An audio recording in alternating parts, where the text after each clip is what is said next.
Buenos días, jóvenes. Continuando con los ciclos de refrigeración que habíamos quedado en esta diapositiva en la clase anterior, donde nos preguntábamos por qué, o explicábamos por qué no era posible utilizar el mismo mecanismo de interenfriamiento que se usaba en el ciclo Brayton, y relacionábamos esa imposibilidad con la temperatura de los depósitos térmicos o del depósito hacia donde se rechaza calor. Pero también decíamos que existen los ciclos de refrigeración con interenfriamiento y vamos a ver cómo se logra tal efecto a pesar de no tener un depósito cuya temperatura sea menor a la temperatura del refrigerante en la etapa intermedia.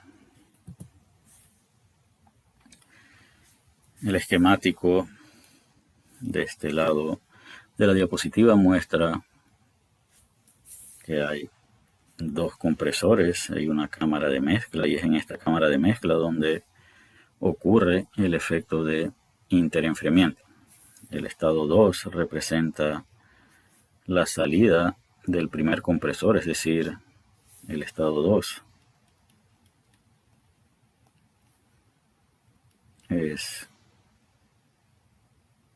está la presión intermedia, o la presión a la que ocurre el interenfriamiento. Vamos a ver las características. La compresión se realiza en dos etapas, compresión 1, compresión 2. La expansión también se hace en dos etapas, casi como si fuera el ciclo en cascada. Sin embargo, acá no hay un intercambiador de calor que separe dos ciclos.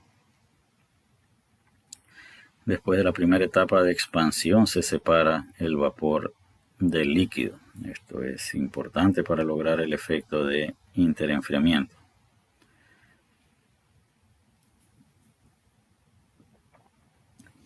Vamos a buscar un diagrama temperatura-entropía. Vamos a establecer acá una presión intermedia. Así que esto es la presión del condensador, presión del evaporador. Y esta es una presión intermedia a la que ocurre el interenfriamiento. Así que esta es la salida del interenfriador o del primer compresor, perdón, y este es el proceso de compresión si ese compresor fuese ideal. La idea del interenfriamiento es mover este estado en esta dirección a lo largo de esta línea de presión constante.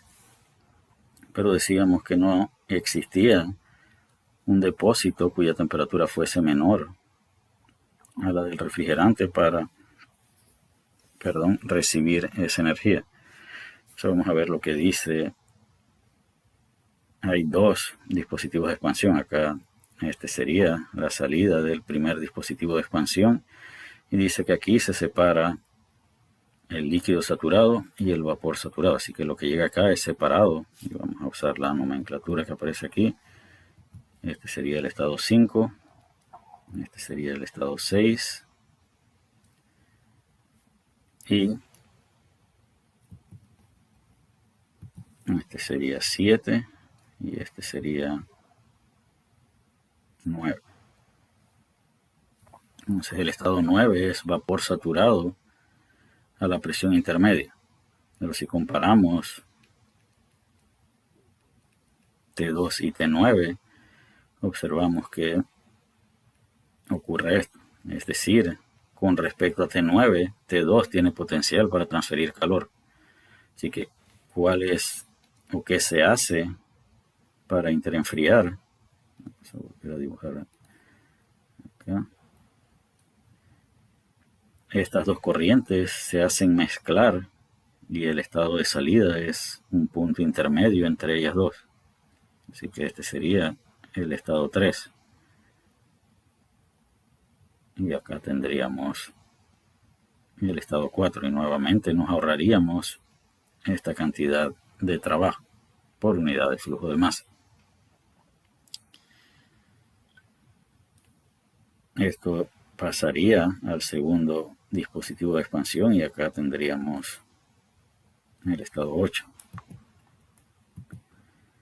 Y el efecto de refrigeración se lograría desde aquí hasta acá, así que ganaríamos también un poco de efecto de refrigeración. Así que esa es la manera en la que se realiza el interenfriamiento en el ciclo de compresión de vapor. Separamos acá líquido y vapor, y el vapor que llega aquí está a una temperatura menor que este gas, y este punto debe salir a una temperatura intermedia entre estas dos, así que se puede lograr cierto interenfriamiento. Nunca vamos a llegar a lograr que el estado 3 sea vapor saturado si el estado 9 ya es vapor saturado. El flujo de masa que va por el evaporador es una fracción del flujo de masa total. ¿Por qué es una fracción del flujo de masa total? Porque acá separamos, vamos a definir los diferentes flujos de masa.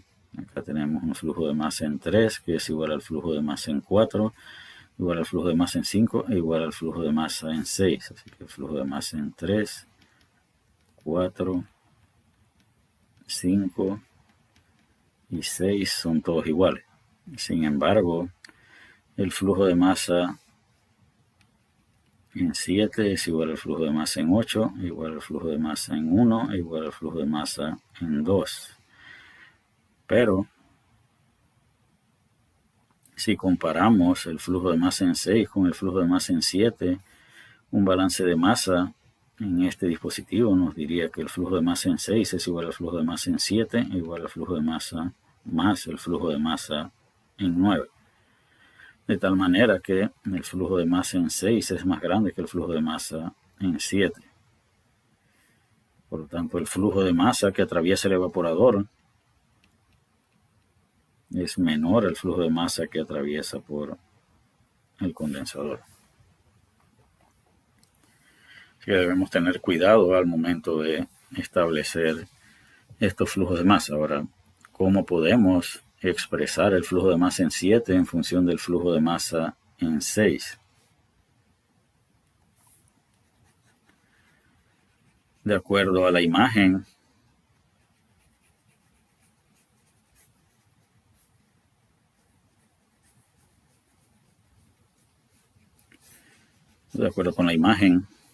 en esta cámara se separan vapor saturado y líquido saturado. Eso significa que el estado 6 es mezcla de líquido y vapor saturado.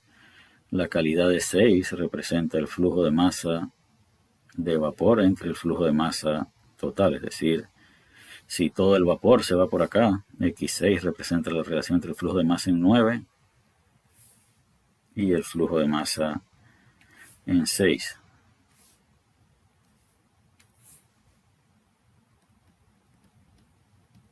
Por lo tanto, la relación entre el flujo de masa en 7 y el flujo de masa en 6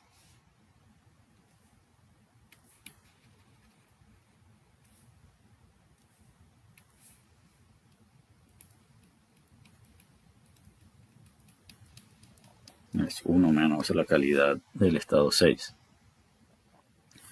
Así que la fracción de flujo de masa que pasa por aquí es X6 y la fracción de flujo de masa que pasa por acá es 1 menos X6. Y acá la fracción de flujo de masa obviamente es 1. Acá tenemos 1 menos X6, 1 menos X6, 1 menos X6 y acá nuevamente 1, 1, 1 y 1. Así que con la calidad del estado 6 podemos definir las fracciones de flujo de masa que atraviesan cada dispositivo en este ciclo de compresión de múltiples etapas con interenfriamiento por inyección de vapor. Se le llama inyección de vapor, pues a esta cámara se le inyecta vapor para reducir la temperatura de salida del primer compresor. Decíamos que P6, P9, P7, P2 y P3 son todas iguales y representan todos estos puntos, 2, 3, 9, 6 y 7 están a lo largo de la misma línea de presión.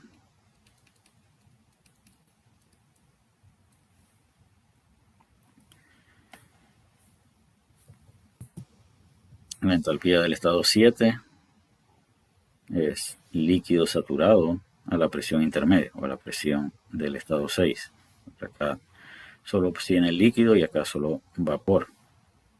H9 por su parte debe ser Hg a P6. Y aquí están las razones de flujo de masa. El flujo de masa en 9 entre el flujo de masa total es X6 y el flujo de masa en 7 entre el flujo de masa total es 1 menos X6. La potencia en el primer compresor es igual al flujo de masa que atraviesa el primer compresor multiplicado por H2 menos H1. Como definimos H1, H1 dependerá de las características que tengamos en el estado 1. Puede que sea vapor saturado y es simplemente igual a Hg a la presión de evaporación. O puede que haya un delta T de sobrecalentamiento y que el H1 sea función de la presión en 1 y del delta T de sobrecalentamiento. H2 por su parte dependerá de la presión intermedia o la presión de interenfriamiento y de las características del compresor. Es decir, tenemos que conocer la eficiencia isentrópica de este compresor. Por unidad de flujo de masa total, la potencia del primer compresor por unidad de flujo de masa total es igual a 1 menos X6 multiplicado por H2 menos H1, y este H2 siempre se refiere al H2 real. El segundo compresor observa el flujo de masa total, así que la potencia del segundo compresor por unidad de flujo de masa total es igual a H4 menos H3. Y la potencia neta requerida en el ciclo es la sumatoria de ambos compresores, expresado por unidad de flujo de masa total. Esta sería la expresión obtenida. La pregunta es cómo determinamos H3 y cómo determinamos H4. Bien, para determinar H3 es necesario hacer un balance de energía en esta cámara de mezcla. Y aquí está la ecuación de balance de energía para esa cámara de mezcla en condiciones estacionarias, adiabáticas, sin dispositivo de potencia, con efectos despreciables de energía cinética y energía potencial. La energía de flujo que entra debe ser igual a la energía de flujo que sale. Entra esta corriente y sale la corriente en 3. Si dividimos todo esto entre el flujo de masa total,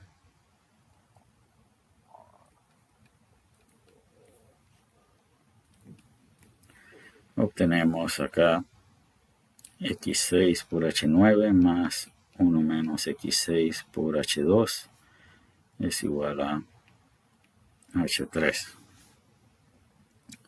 Así que para determinar H3 necesitamos determinar H9, pero H9 ya hemos dicho que es Hg a P9. Y H2 depende de las características del estado 1, de la presión intermedia y de las características del compresor. La eficiencia isentrópica del primer compresor es igual a H2S menos H1 dividido entre H2 menos H1, donde H2 isentrópico es función de P2 y S1. Así que si el estado 1 está definido, y decíamos que podíamos definir el estado 1 como vapor saturado con un delta T de sobrecalentamiento. Lo que es cierto es que no parece complicado definir la entalpía del estado 3. Una vez definida la entalpía del estado 3, ¿qué otra propiedad del estado 3 conocemos que nos puede ayudar a determinar el estado 3? Entonces el estado 3 quedará definido por H3 y otra propiedad, y esa propiedad es P3, donde P3 es igual a P9, igual a P2, igual a P6, igual a P7, igual a algo que podemos llamar presión intermedia o presión de interenfriamiento. Una vez definido el estado 3, podemos encontrar S3. ¿Y para qué queremos S3? Para poder encontrar H4 a partir de las características del segundo compresor. La eficiencia isentrópica del segundo compresor es igual a H4 isentrópico menos H3 dividido entre H4 menos H3, y H4 isentrópico es función de P4 y S3.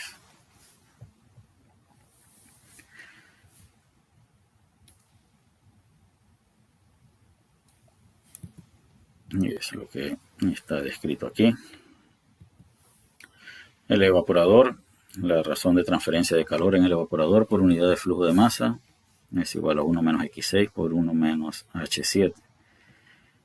¿Por qué H7 y no H8? El dispositivo que hay entre 7 y 8 es una válvula de expansión y para condiciones estacionarias, con cambios despreciables de energía cinética y energía potencial, sin transferencia de calor ni dispositivo de potencia, H7 es igual a H8. Y H7 es igual a HF a P7.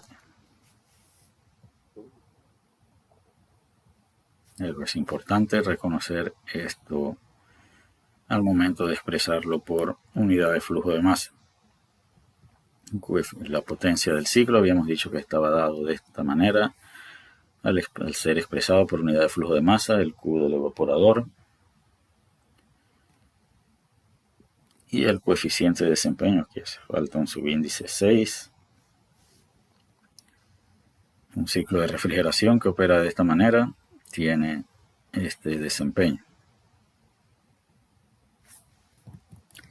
¿Qué parámetros de desempeño se debe utilizar para definir las entalpías de H2 y H1? Necesitamos la eficiencia de este compresor y la eficiencia de este compresor.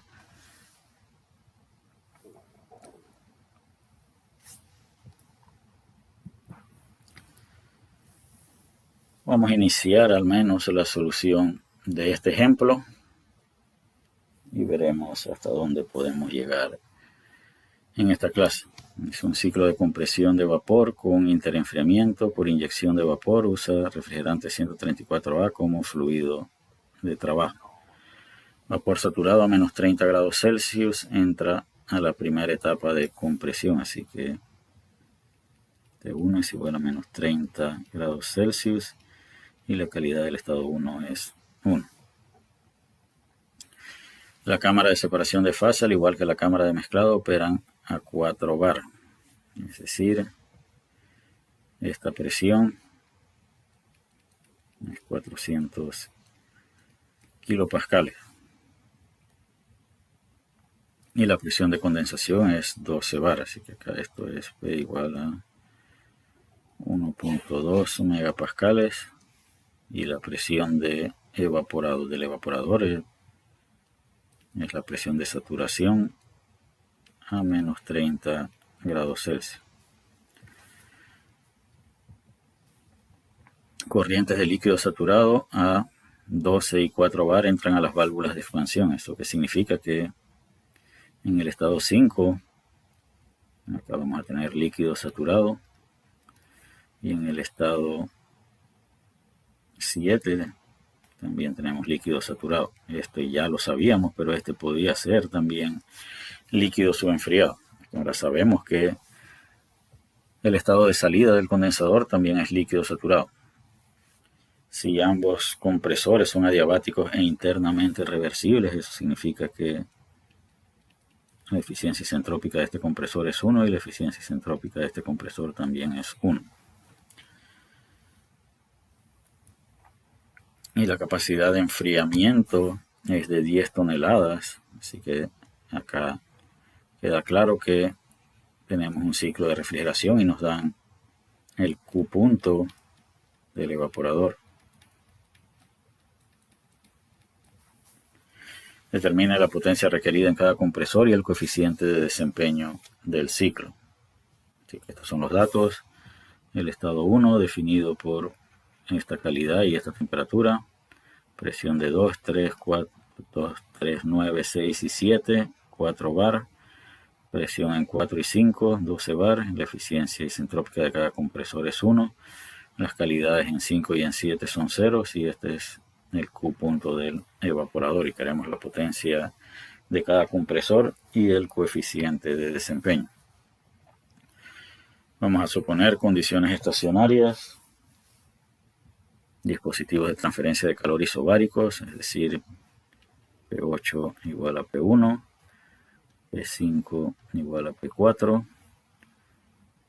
P9 igual a P3 igual a P2, expansión sin interacciones de trabajo, es decir, acá W.0, W.0. Cambios especiales de energía cinética y energía potencial, y las cámaras de mezclado y separación de fases son isobáricos, tal como lo indicábamos aquí. Potencia total de compresión es la potencia del primer compresor más la potencia del segundo compresor, y la potencia del primer compresor es igual al flujo de masa en 1 por H2 menos H1. Veamos qué necesitamos para poder determinar esta potencia. Necesitamos H1, H2 y el flujo de masa en 1.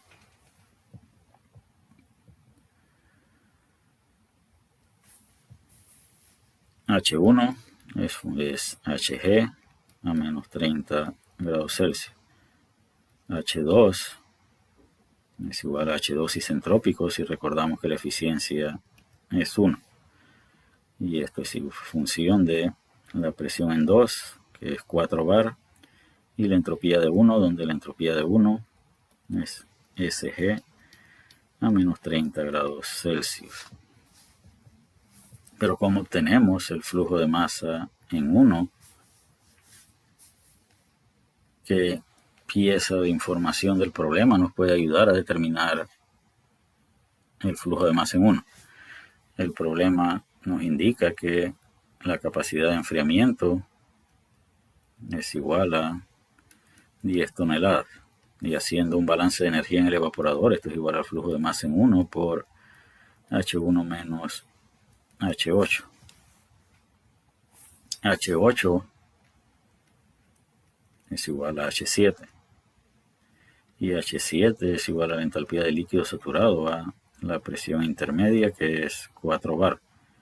Y H1 ya lo tenemos definido acá, así que estas dos entalpías son fáciles de determinar buscándolas en las tablas. Y de la ecuación del Q del evaporador podemos despejar el flujo de masa en 1. Así que H1 es la entalpía de vapor saturado a T1, la buscamos en la tabla. Y H2 es H2S y es función de la presión en 2 y la entropía de 1, y esto solamente es cierto, insisto, porque esta eficiencia es igual a 1. S1 es la entalpía de vapor saturado a menos 30 grados Celsius, y este es el valor que aparece en las tablas del libro de Sengel.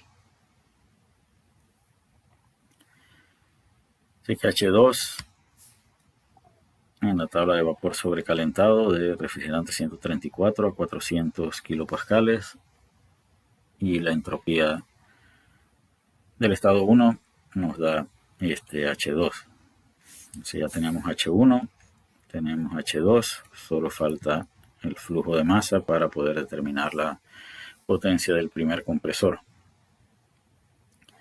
Para el segundo compresor necesitamos el flujo de masa en 3 y la diferencia de entalpías entre 4 y 3.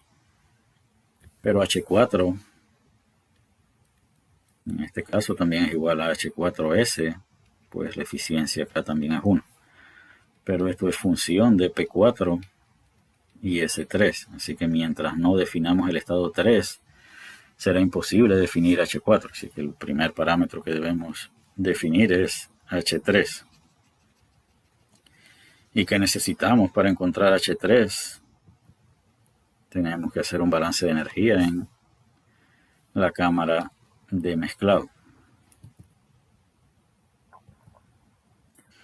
Cómo se comparan los flujos de masa en 1 y en 3. M.1 entre M.3 es igual a 1 menos X6. Si no hay cambio de presión, adición de calor o potencia, el flujo de vapor y líquido se debe conservar entre la entrada y la salida. Y eso, por eso decíamos que acá la fracción de flujo de masa es X6 y acá es 1 menos X6. Y aquí están el flujo de masa en 7, 1 menos X6, y el flujo de masa en 9. Entre el flujo de masa total es simplemente X6. ¿Cómo se determina el estado 6? Es vapor saturado. Perdón, si es el estado 6 y no el 9, el estado 6 tendríamos que obtenerlo a partir de un balance de energía en el dispositivo de expansión, que bajo las suposiciones que hemos estado utilizando son dispositivos isoentálpicos, y H5 es igual a HF a la presión de 5, que es 12 bar. Así que determinamos H5 y eso nos da H6, y con H6 podemos determinar X6. Así que ya tenemos X6, ya sabemos cuál es la fracción de flujo de masa que pasa por aquí y la fracción de flujo de masa que pasa por acá. Ahora podemos hacer un balance de energía en la cámara de mezcla para determinar H3. Si quisiéramos determinar H3,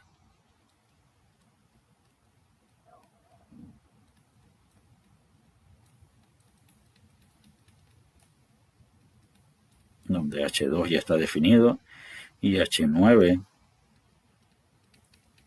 es Hg a P9.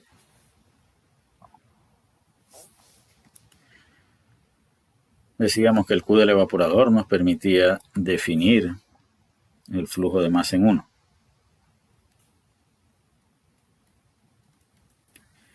Acá tenemos la capacidad de enfriamiento convertida a kilowatts. La entalpía del estado 8 es igual a la entalpía del estado 7 y es igual a la entalpía del líquido saturado a 4 bar. Así que el flujo de masa en 1, si quisiéramos el flujo de masa en 1, esto sería igual a el Q del evaporador dividido entre H1 menos H8. Pero sabemos que el flujo de masa en 1 es igual a 1 menos X6 por el flujo de masa total. Así que el flujo de masa total es igual a flujo de masa en 1 dividido entre 1 menos X6. Y eso es lo que determinamos directamente aquí, el flujo de masa total. Y el flujo de masa total es 0.291 kilogramos por segundo. Si multiplicamos esto por la calidad del estado 6, vamos a obtener este flujo de masa. Y si lo multiplicamos por 1 menos X6, vamos a obtener este flujo de masa. Así que ya es posible determinar todos los flujos de masa. Para determinar H3 decíamos que había que hacer un balance de energía en la cámara de mezclado. Y acá hemos expresado los flujos en función del flujo de masa total. Y definimos H3 en función de H2 y H9, donde H2 ya lo tenemos del análisis del primer compresor y H9 es la entalpía de vapor saturado a P9. Así que sustituyendo H2 y H9 en esta ecuación definimos H3. Así que el estado 3 ahora está definido por esta entalpía y por esta presión. Y con esto podemos buscar S3. Y ya acá definimos S3, que es igual a S4, recordando que esta eficiencia es 1 y esto solo es cierto cuando esa eficiencia es 1. Así que definimos H4 en función de P4 y S3.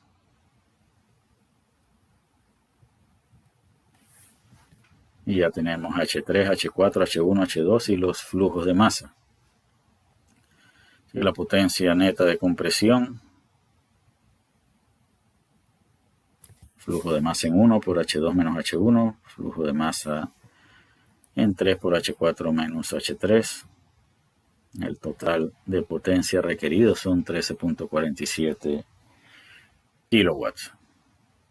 Y la siguiente pregunta es el coeficiente de desempeño, y es simplemente dividir la capacidad de enfriamiento entre la potencia requerida. Este ciclo tiene un coeficiente de desempeño de 2.61. ¿Qué podemos preguntarnos? ¿Cuál sería la potencia de compresión si el ciclo tuviera un compresor único o contara con un compresor único?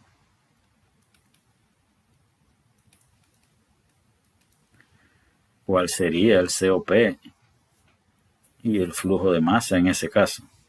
Si elimináramos el interenfriamiento y usáramos un solo compresor en un ciclo simple, ¿cuál sería la potencia del compresor, el flujo de masa y el coeficiente de desempeño? Son tres preguntas que queremos hacer para este ciclo, manteniendo las características del estado 1 como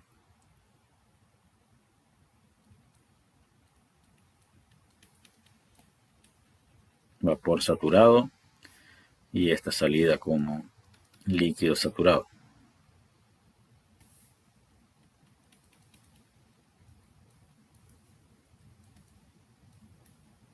Y la presión de condensador a 1.2 megapascales. Así que para lograr esta capacidad de enfriamiento, ¿cuál tendría que ser el flujo de masa? ¿Cuánto sería la potencia en el compresor? ¿Y cuál sería el coeficiente de desempeño? Así que esperaré sus comentarios y respuestas en el foro.